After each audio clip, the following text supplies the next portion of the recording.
Hello my dear subscribers, मेरे YouTube channel medical diploma class में आप सभी का स्वागत है। आज हम लोग आरए फैक्टर टेस्ट के बारे में डिस्कशन करेंगे। आरए फैक्टर टेस्ट का फुल फॉर्म हो गया रिमेटॉइड फैक्टर। ये अर्थराइटिस के केस में या फिर ज्वाइंट पेन इस सब के केस में ये टेस्ट कराया जाता है। अगर ये एबनॉर्मल्स होती है, आरए फैक्टर अगर बढ़ जाता है, उस कंडीशन में पेशेंट को ज्वाइंट पेन होता है।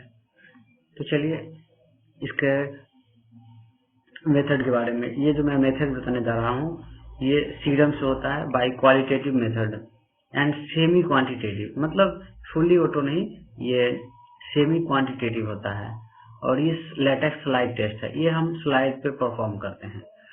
मतलब रीजेंट एंड सीरम 1 ड्रॉप लेकर मिक्स करके और उसको एग्लूटिनेशन देखते हैं।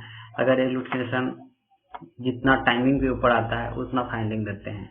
तो ये इस तरह से टेस्ट परफॉर्म किया जाता है। तो चलिए इंट्रोडक्शन में दे रहा हूँ। ये rheumatoid arthritis is an autoimmune disorder है।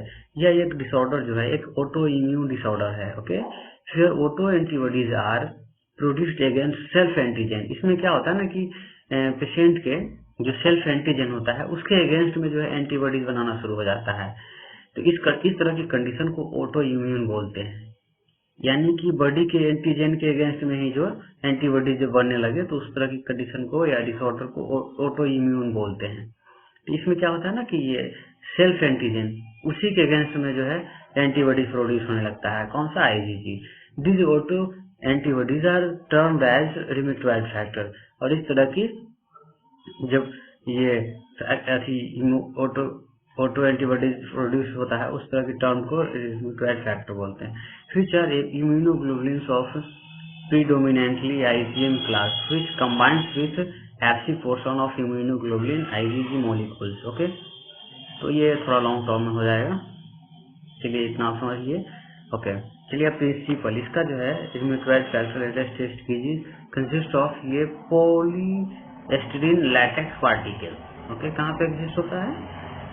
देख पा रहे हैं, coated with especially modified preparation of human gamma globulin IgG in order to avoid non-specific agglutination।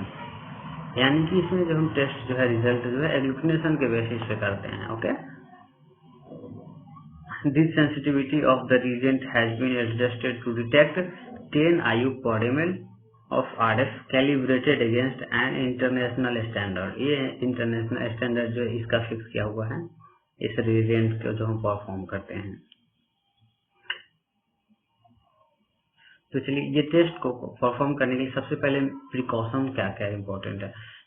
Gamma globulin reagent vial should be properly close to prevent potentially loss due to microbial contamination during driving and formation of flax. यानी कि contamination से बचाना है reagents को। वो कैसे बचेगा? उसका जो ढक्कन है वो प्रॉपरली अच्छी तरह से क्लोज होना चाहिए। और जब भी हम अगर वो निकालते हैं रिएजेंट्स को तो इधर स्लाइड में टच नहीं होना चाहिए या साइड में इधर उधर कहीं भी मीटर से या कहीं एरिया से टच नहीं होना चाहिए, इससे कंटामिनेशन होता है। उसके बाद स्पेसिमेंस फाइल्स और tubes and test slides must be free from detergents.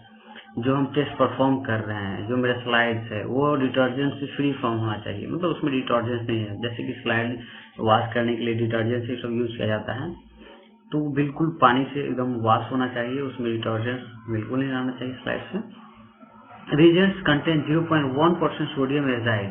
Reagents क्या कंटेन करता है? 0.1% सोडियम एजाइड एज प्रिजर्वेटिव की avoid contact with skin and mucosa. ये जो है स्किन और म्यूकोसा के लिए डेंजर होता है, इसलिए कंटैक्ट होने से बचाना है। Okay, on contact wash immediately with water. अगर कंटैक्ट हो जाए तो इमीडिएटली वॉश कर लेना है हाथ को। तो सबसे पहले तो ग्लव्स पहनकर ही इस टेस्ट को परफॉर्म करना है, क्योंकि रिएजेंट जो है इसमें क्या है? Sodium azide. ये प्रिजर्वेटिव के लिए किया जाता है यूज, जो कि स्किन के लिए डेंजर होता है। तो ग्लव्स पहनकर ही काम करेंगे। Okay, plasma should not be used in place of serum for the test. इसमें प्लाज्मा यूज नहीं करेंगे, used in place of serum for the test. सिर्फ सीरम यूज करेंगे। Contaminated haemolysed and lipaemic samples could give erroneous result, यानी कि अगर आप contaminated haemolysed ये सब सैंपल यूज करते हैं तो रिजल्ट अच्छी नहीं आएगी। Raw materials of human origin used in this kit are tested and found non reactive in HBCG and HIV test. अगर पेशेंट का सीरम जो है वो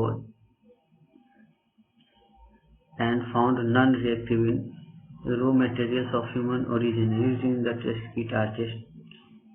हाँ, इस तरह की टेस्ट के लिए परफॉर्म करने के लिए पेशेंट का सीरम जो है वो HBCG and HIV non reactive होना चाहिए। चलिए, तो अब मैं सैंपल स्पेसिमेन कलेक्शन के बारे में समझाऊंगा इसके बाद। तो सबसे पहले जैसा कि आप यहाँ पे देख पा रहे हैं 2 to 8 डिग्री सेल्सियस, यानी कि ये टेम्परेचर मेंशन है यहाँ पे, यानी कि इस रिएजेंट को 2 to 8 डिग्री सेल्सियस के बीच ही रखना है। 8 डिग्री से ज़्यादा सेल्सियस पे नहीं रखना है, इससे भी 2 से कम पे नहीं रखना है, यानी कि इसके बीच में रखना है टेम्परेचर पे, ताकि कंटामिनेशन ना हो। तो चलिए अब मैं स्पेसिमेन कलेक्शन एंड हैंडलिंग, यानी सैंपल कलेक्शन का तरीका ये है। No special preparation of the patient is required prior to sample collection, यानी कि कोई इसके लिए स्पेशल प्रिपरेशन करने की कोई जरूरत नहीं है। सीरम मस्ट बी यूज्ड, यानी सीरम यूज करना है। फाइब्रिनोजेन इन प्लाज्मा में give non specific agglutination of the latex gamma globulin reagent, यानी कि इसमें क्या यूज करना है, सीरम यूज करना है। ओके, अब जो मेरे पास किट जो होगा उसमें क्या क्या अवेलेबल्स होगा, किट्स हैं, कंटेंट्स एंड डिस्क्रिप्शंस में रीजेंट्स। ओके, रीजेंट में इसमें रीजेंट 1 होगा, जिसका ये हो गया latex gamma globulin reagent uniform suspension of polystyrene latex particles coated with specially modified preparation of human gamma globulin sensitivity, इतना तक। ये इसका रीजेंट 1 का हो गया। रीजेंट 2 में क्या है, पॉजिटिव कंट्रोल सीरम, इसमें पॉजिटिव कंट्रोल सीरम होगा एंड रिजल्ट 3 में निगेटिव कंट्रोल सीरम। सभी का यूज मैं बताऊंगा कैसे कैसे इसका यूज करेंगे प्रोसीजर में। ओके, और एक्सेसरीज में क्वांटिटेटिव सफिशिएंट में glass slide disposal applicator stick, इसका यूज हम मिक्स करने में करेंगे ऐसे से। अगर मेरे पास जैसे ये स्लाइड का ये गोल घेरा हो गया, इस पे सीरम डालेंगे एंड इस पे रिजेंट, तो इसको स्टीरर से ऐसे से मिक्स करेंगे पूरा गोल में। तो ये स्टिक्स का एप्लीकेटर स्टिक्स का यूज ये होता है। ग्लास स्लाइड जो हो गया वो स्लाइड पे हम डालते हैं रिजेंट एंड सीरम, हो गया। डिस्पोजेबल प्लास्टिक ड्रॉपर्स जो हो गया वो भायल से सीरम लेकर के इस पे डालने में यूज होता है ड्रॉपर्स का। ओके, एंड रबर टिप्स जो होता है वो जैसे कि आता है ड्रॉपर, उसमें रबर टिप्स लगा करके वो पुश करके सीरम निकाल के इसमें डालने में मदद करने में रबर टिप्स का यूज होता है। ओके, तो इतने एक्सेसरीज जो है ये यानी रिक्वायरमेंट्स इतना जरूरी है। Okay, and reagents. ओके, अब रिएजेंट स्टोरेज एंड स्टेबिलिटी जो मैंने बता दिया हूँ 2 to 8 डिग्री सेल्सियस है। इसका expiry date mention, expiry date के बाद नहीं करना है टेस्ट परफॉर्मेंस रिजेंट से। और रिजेंट को डू नॉट फ्रीज में नहीं रखना है। ओके, फ्रीजर में। चलिए, तो मैं प्रोसीजर पे फोकस करता हूँ। ये जो है क्वालिटेटिव मेथड हो गया। Bring all reagent salvage as samples at room temperature 15 degree Celsius to 13 degree Celsius.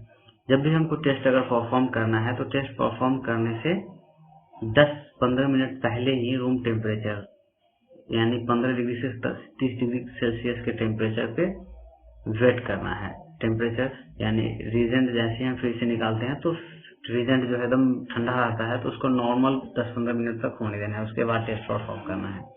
इसके बाद सेकेंड हम using the disposable plastic dropper place 1 drop of test serum 40 to 50 microliter within the circle area, mark the test on the special slide provided in the kit। तो चलिए अब मैं बात करता हूँ कि जैसे सपोज कीजिए ये मेरा स्लाइड हो गया। ओके, इस तरह का स्लाइड हो गया और ऐसे ऐसे गोल सर्किल होता है स्लाइड पे। ओके, ऐसे ऐसे गोल सर्किल हो गया और इसी गोल सर्किल में हम टेस्ट परफॉर्म करते हैं।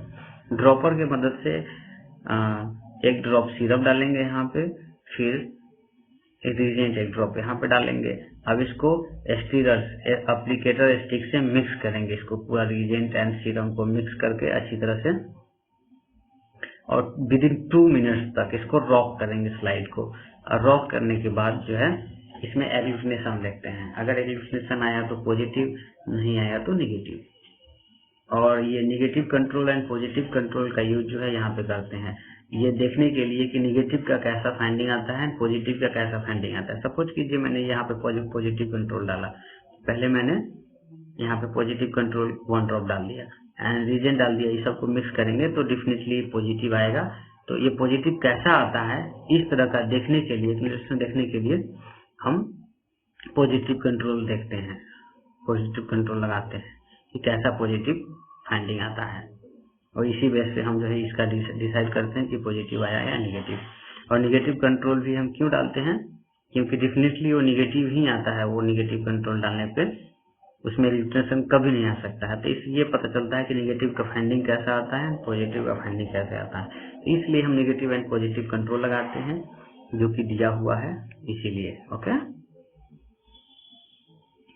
उसके बाद मैंने बता चुका हूँ violently and drop of latex reagent and, हाँ रिजेंट डालने से पहले, अगर जैसे हम रिजेंट इस पे डालना है टेस्ट परफॉर्म करने के लिए, तो रिजेंट डालने से पहले चेक, यानी कि वाइल को जो है अच्छी तरह से हिला करके उसमें जो रिजेंट्स है उसको अच्छी तरह से मिक्स कर लेना है। ओके, एंड उस कैप में भी जो रबर टिप्स होता है उसको पुश कर करके 2-3 बार मिक्स कर लेना है केमिकल को अच्छी तरह से to the above drop and mix well with the disposable applicator stick।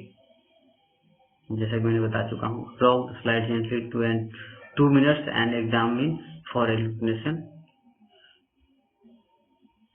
do not examine beyond 2 minutes, यानी 2 मिनट्स के बाद इसका एग्जामिन नहीं करेंगे, यानी कि हम जो एग्लूटिनेशन जो है 2 मिनट के अंदर में देख लेंगे। Okay, notes for positive and negative controls follow, मैंने सब कुछ बता दिया हूँ कैसे इसको फॉलो करना है। ओके, अब रिजल्ट जो है, result should be read within 2 minutes, clearly visible, agglutination indicates a positive result, granularity of doubtful clumping should be ignored. जैसे हम टेस्ट अगर परफॉर्म कर रहे हैं तो डाउटफुल पॉजिटिव भी शो कर सकता है, वो कैसा शो करेगा, डाउटफुल क्लम्पिंग। एक तो एग्लूटिनेशन हो गया, एक डाउटफुल क्लम्पिंग आ सकता है, तो इस चीज को इग्नोर करेंगे। एग्लूटिनेशन पर ही हम रिपोर्ट जो है करेंगे पॉजिटिव। अगर इस तरह की डाउटफुल क्लम्पिंग आता है तो उसको इग्नोर करेंगे। इसीलिए positive control and negative control लगाया जाता है, कि पॉजिटिव कंट्रोल इसलिए लगाया जाता है कि पॉजिटिव फाइंडिंग किस तरह से आता है। तो यही देख करके अगर पॉजिटिव कंट्रोल से मैच करता है टेस्ट फाइंडिंग तो हम पॉजिटिव देते हैं, अगर नेगेटिव कंट्रोल से मैच करता है तो नेगेटिव देते हैं, इस तरह से इसीलिए आती है। चलिए, तो अब जब अगर पॉजिटिव आता है तब हम क्या करते हैं, सेम ही क्वांटिटेटिव मेथड यूज करते हैं। जब निगेटिव आता है तो फाइंडिंग हम निगेटिव दे देंगे, बट अगर पॉजिटिव आता है तब ये फिर टेस्ट परफॉर्म किया जाता है, फिर एक semi quantitative method finding use किया जाता है। ये इसलिए किया जाता है क्योंकि कितना रेशियो में इसका है, यानी कि आर ए फैक्टर अगर बढ़ा हुआ है, पॉजिटिव है तो मतलब कितना है, बढ़ा हुआ है, इसका रिपोर्टिंग जो है देखिए। To determine the title the highest dilution showing visible agglutination, अगर डाइल्यूशन है मतलब टाइटल हाईएस्ट डाइल्यूशन, तो एग्लूटिनेशन जो है वो बहुत अच्छा शो करेगा, विजिबल है ना। Prepare serial doubling dilutions of test serum using normal saline from 1:2 doubling up to 1:128 or as needed। ये जो प्रोसीजर हो गया ये थोड़ा लॉन्ग प्रोसीजर है, इसको मेन रूप से प्रैक्टिकली बताना इम्पोर्टेंट है। तो अगर आप लोग को प्रैक्टिकल इसका चाहिए तो मैं इसका प्रैक्टिकल वीडियो भी बना दूंगा टेस्ट करते हुए, इसके लिए आप लोग कमेंट करेंगे, उसके बाद बनेगा। तो इतना मैंने प्रोसीजर बता दिया, इसको आप फॉलो करके, ये सिंपल प्रोसीजर है, आप इतना को कर सकते हैं, ये इम्पोर्टेंट है। उसके बाद जब पॉजिटिव आता है तब ये टेस्ट परफॉर्म किया जाता है कंफर्म फाइंडिंग करने के लिए कि कितना रेशियो इसका टाइटर है, कितना डाइल्यूशन में टाइटर है इसका। ओके, और ज़्यादातर ऐसे टेस्ट जो है परफॉर्म यही मेथड से ही होता है। आप टाइमिंग के ऊपर एग्लूटिनेशन या विजिबल एग्लूटिनेशन अगर अच्छा है तो उस तरह से आप हाईएस्ट एंड लोअर टाइटर करके रिपोर्ट कर सकते हैं।